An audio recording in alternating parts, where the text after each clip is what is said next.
Jangan lupa like, komen, share, dan subscribe. Terima kasih.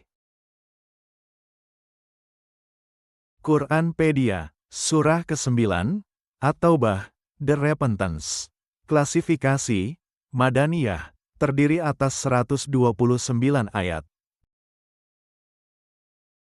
Surah At-Taubah, Arab, At-Taubah, dinamakan At-Taubah yang berarti, pengampunan, karena kata At-Taubah berulang kali disebut dalam surah ini. Dinamakan juga dengan Bara'ah yang berarti berlepas diri, maksudnya adalah memutus hubungan, disebabkan sebagian besar pokok pembicaraannya tentang pernyataan pemutusan perjanjian damai dengan kaum musyrikin. Surah ini merupakan surah yang tidak diawali ucapan basmalah, karena surah ini adalah surah perang dengan arti bahwa segenap kaum muslimin dikerahkan untuk memerangi seluruh kaum musyrikin, sedangkan basmalah bernafaskan perdamaian dan cinta kasih Allah. Surah ini diwahyukan setelah Nabi Muhammad kembali dari ekspedisi Tabuk yang terjadi pada tahun 9 Hijriyah. Pengumuman ini disampaikan oleh Ali bin Abi Thalib pada musim haji tahun itu juga. Surah ini diklasifikasikan sebagai surah Madaniyah. Surah ini terdiri dari 129 ayat, 2.505 kata, dan 11.115 huruf.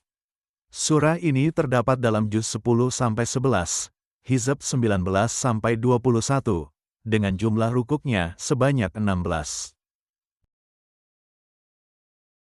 Nama lain, Bara'ah, artinya berlepas diri.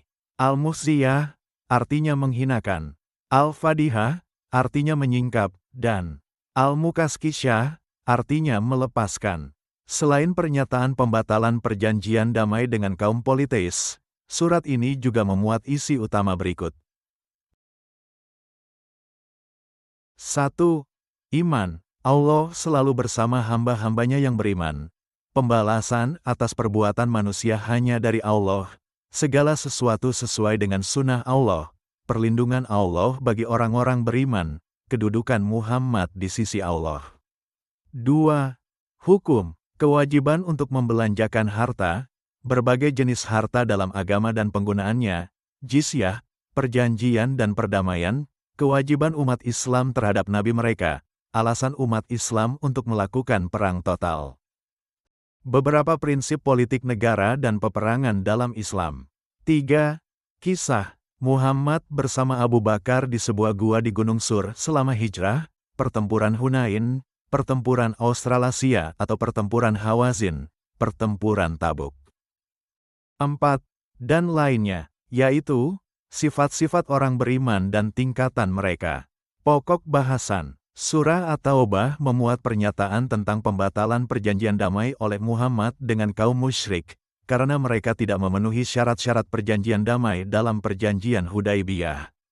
Lebih lanjut, Surah At-Taubah memuat hukum perang dan damai, hukum kenegaraan, kondisi Muhammad selama hijrah, dan kewajiban untuk membelanjakan harta dan siapa yang berhak menerimanya. Hubungan Surah At-Taubah dengan Surah Yunus. Bagian akhir Surah At-Taubah ditutup dengan menyebutkan pesan Muhammad dan hal-hal serupa juga disebutkan pula pada akhir Surah Yunus. Surah At-Taubah menyebutkan keadaan orang-orang munafik serta menerangkan perbuatan mereka di waktu Al-Quran diturunkan, sedang Surah Yunus menerangkan sikap orang kafir terhadap Al-Quran. Kandungan surah, pengumuman tentang pembatalan perjanjian damai dengan kaum musyrikin. Orang Islam bebas dari tanggung jawab terhadap perjanjian dengan kaum musyrikin, ayat 1-4. Pengumuman perang terhadap kaum musyrikin, ayat 5-6. Sebab-sebab pembatalan perjanjian damai, ayat 7-15.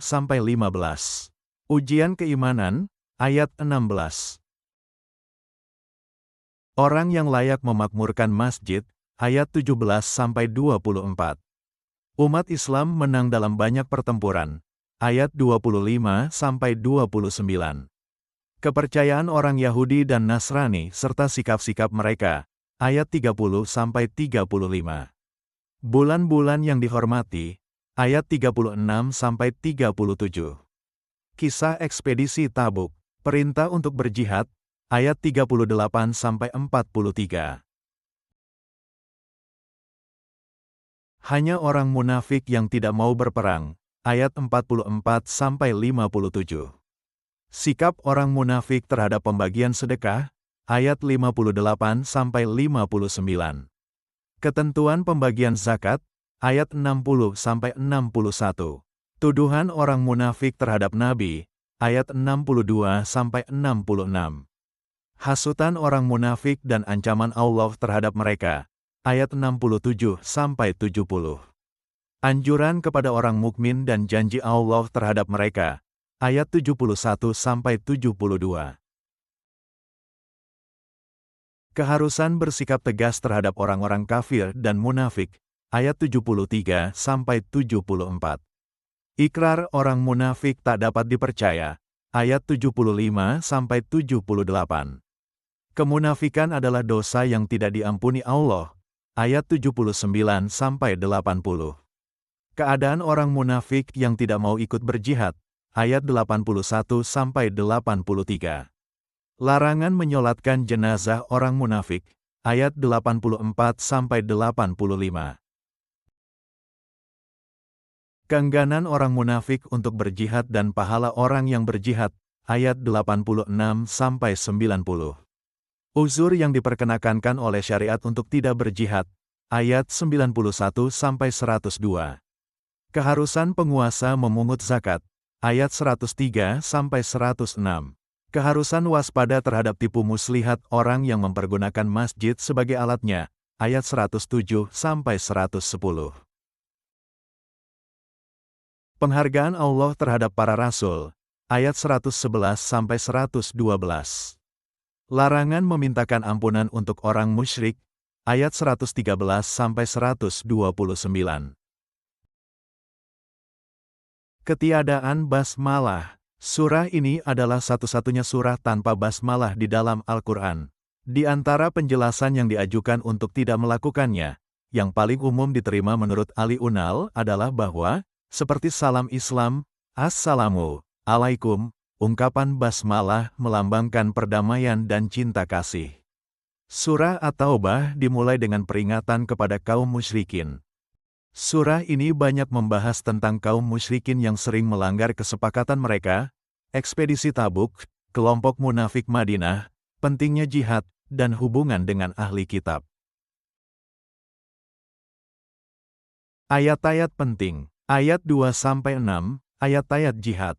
Maka, berjalanlah kamu, kaum musyrikin, di bumi selama 4 bulan dan ketahuilah bahwa kamu tidak dapat melemahkan Allah, dan sesungguhnya Allah menghinakan orang-orang kafir. Dan satu maklumat, pemberitahuan, dari Allah dan Rasul-Nya kepada umat manusia pada hari Haji Akbar, bahwa sesungguhnya Allah dan Rasul-Nya berlepas diri dari orang-orang musyrik. Kemudian jika kamu, kaum musyrikin, bertobat, maka itu lebih baik bagimu, dan jika kamu berpaling, maka ketahuilah bahwa kamu tidak dapat melemahkan Allah.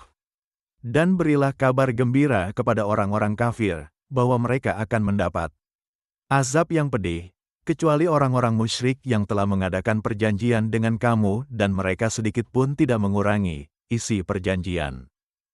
Dan tidak pula mereka membantu seorang pun yang memusuhi kamu, maka terhadap mereka itu penuhilah janjinya sampai batas waktunya. Sungguh, Allah menyukai orang-orang yang bertakwa. Apabila telah habis bulan-bulan haram, maka perangilah orang-orang musyrik di mana saja kamu temui. Tangkaplah dan kepunglah mereka, dan awasilah di tempat pengintaian. Jika mereka bertobat dan melaksanakan sholat serta menunaikan zakat, maka berilah kebebasan kepada mereka. Sungguh, Allah Maha Pengampun, Maha Penyayang. Dan, jika di antara kaum musyrikin ada yang meminta perlindungan kepadamu, maka lindungilah agar dia dapat mendengar firman Allah, kemudian antarkanlah dia ke tempat yang aman baginya. Demikian, itu karena sesungguhnya mereka kaum yang tidak mengetahui. Quran, Surah At-Taubah, 9, ayat 2-6. Ayat 5, termasuk dalam daftar ayat-ayat jihad. Banyak ayat lain dari Al-Quran serta berpendapat bahwa sunnah dan hadits sama-sama menggugah dalam mendukung jihad. Akan tetapi, banyak ulama, arus utama menegaskan bahwa ayat ini berkaitan dengan peristiwa yang sangat spesifik dalam sejarah awal Islam, yaitu perjanjian yang dibuat dan dilanggar oleh kaum musyrik Mekah. Beberapa orang berpikir mereka dengan sangat mudah menarik fakta bahwa Al-Quran sering dikutip oleh para ulama sebagai kitab yang sempurna untuk seluruh waktu dan tempat dan juga semua manusia. Dan jika memang demikian, ayat-ayatnya tidak pernah membutuhkan konteks sejarah sama sekali. Di sisi lain, bahkan jika Al-Quran tidak memiliki penjelasan kontekstual historis, konteks yang diberikan, seperti kesetiaan dalam perjanjian dan risalah, disebutkan dalam ayat-ayat sebelumnya, sehingga menjadi bagian dari Al-Quran itu sendiri. Bukan keluar dari konteks. Menurut Asma Afsaruddin, mengutip berbagai pendapat terkait kaum musyrik Arab, konsensus di antara mufasir awal adalah bahwa ayat 5 ini tidak boleh dimaknai sebagai pembunuhan sembarang. Para mujahid berkata bahwa ayat 5 ini menjamin keselamatan orang-orang pada umumnya yang datang untuk mendengarkan Nabi membacakan Al-Quran sampai mereka kembali ke tempat perlindungan dari mana mereka datang. Tanwir Al-Mikbas mengatakan bahwa ayat 5 tersebut memerintahkan Nabi untuk menjamin keselamatan bagi siapapun dari kalangan musyrik yang memintanya, agar dia dapat mendengar risalah Allah. Jika dia tidak percaya, yakni memeluk Islam, maka dia akan diberikan jalan yang aman kembali ke daerah asalnya, watanahu.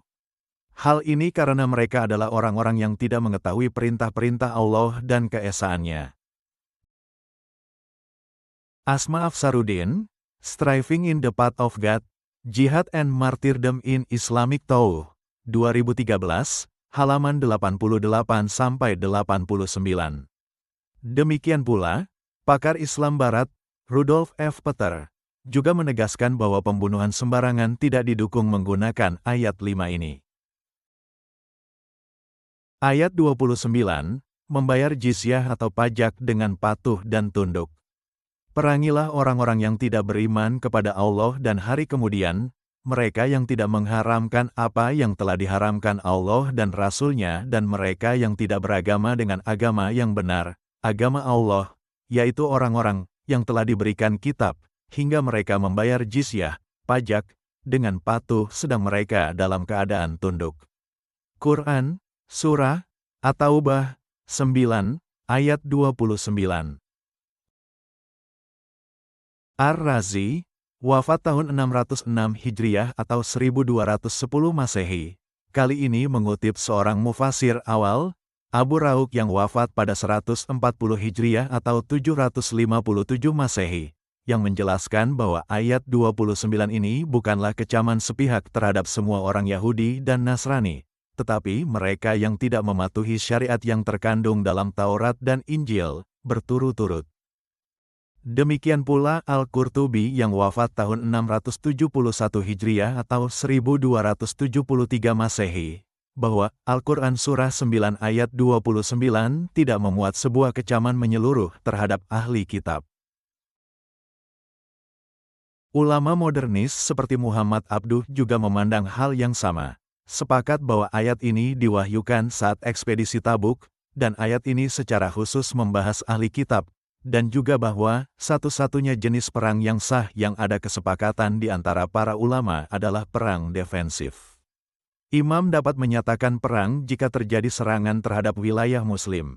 Imam Besar Al-Azhar dari tahun 1935 sampai 1945.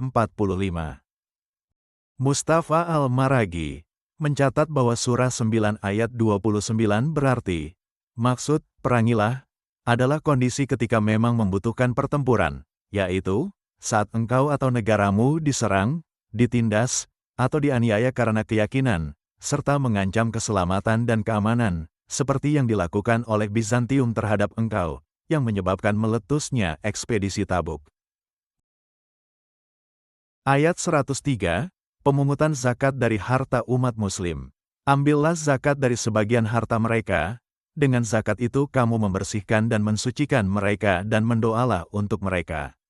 Sesungguhnya doa kamu itu, menjadi ketenteraman jiwa bagi mereka.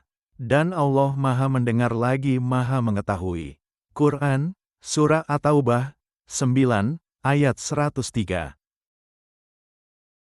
Menurut sumber Syiah, Kitab Al-Kafi, Ja'far As-Shodiq, telah meriwayatkan bahwa para imam tidak membutuhkan apa yang dimiliki orang tetapi memungut zakat berdasarkan firman Allah, ambillah zakat dari harta mereka, guna membersihkan dan menyucikan mereka, dan berdoalah untuk mereka.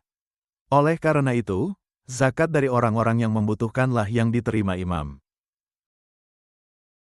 Pertempuran Badar. Beberapa bagian dari surah ini diyakini berbicara tentang pertolongan Allah dengan mengirimkan prajurit perang yang tidak kasat mata, terutama dalam kejadian Perang Badar.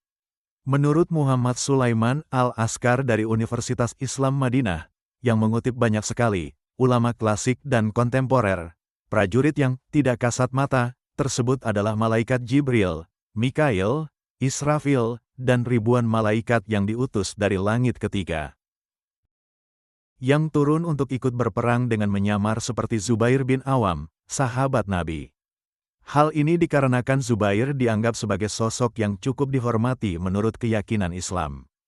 Sementara itu, Mahdi Rizkulo juga menyusun tafsir dari ulama Islam klasik, bahwa riwayat tentang kehadiran malaikat dalam pertempuran juga didukung oleh hadis-hadis yang diriwayatkan dari Muslim bin Hajjaj, Ahmad bin Hanbal, dan juga sejarawan Islam Ibnu Katsir. Muhammad Nashiruddin Al-Albani menafsirkan narasi lainnya yang turut mendukung dari Al-Baihaqi dan Ibnu Ishaq, melalui berbagai sanad hadits tentang kesaksian dari beberapa sahabat yang berbeda. Hal ini juga termasuk riwayat dari Abbas bin Abdul Muthalib yang pada saat itu berperang di pihak kaum musyrikin Quraisy, yang bersaksi bahwa dia ditawan oleh seorang penunggang kuda yang sama sekali dia tidak mengenalnya.